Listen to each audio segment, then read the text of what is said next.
Academy Mainamati উচ্চতর গণিতের আরও একটি ক্যালকুলেশন প্রবলেম নিয়ে আসলাম। Problem number 42। Limit x tends to 5/2 1 minus sine x divided by 5/2 minus x whole square.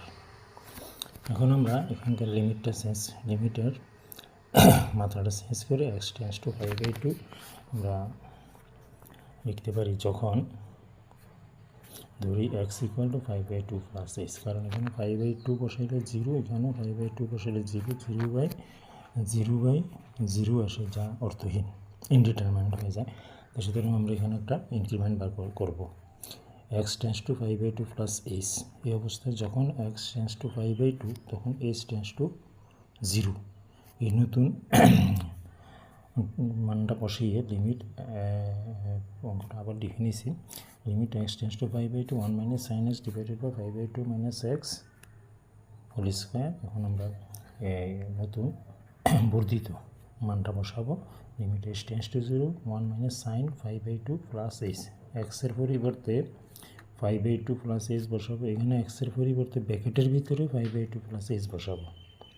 এখন দেখা যাক limit h tends to 0 90 degree plus theta sine আর equal to cos theta, so 1 minus cos h, 1 minus cos h বসলো। এখন 5/2 minus 5/2 minus h, 5/2 cancel, minus h whole square, যেহেতু minus আর square আছে সুতরাং এটা হয়ে যাবে প্লাস। আর এখানে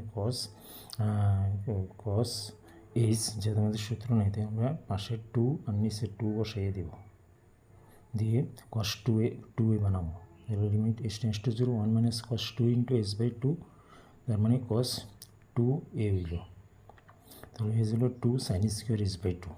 limit h tends to 0 1 minus cos 2a equal to 2 sine square a হয়ে যাবে নতুন করে। আর নিচে আমরা যেহেতু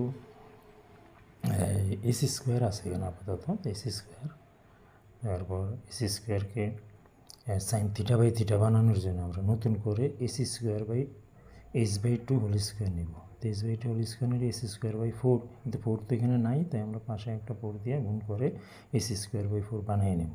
নিলে এখন উপরে 2 দ্বারা 4কে কাটলে 1/2 রইল। তো 1/2 আমরা সেপারেট করে আগে নিয়ে আসলাম। Limit h tends to 0 sine h/2 whole square, তাহলে সাইন থিটা বাই থিটা এর মান দাঁড়াইল 1, তখন হাফ ইন্টু 1 স্কোয়ার, এই হলো আজকের 39 নম্বর প্রবলেমের সমাধান।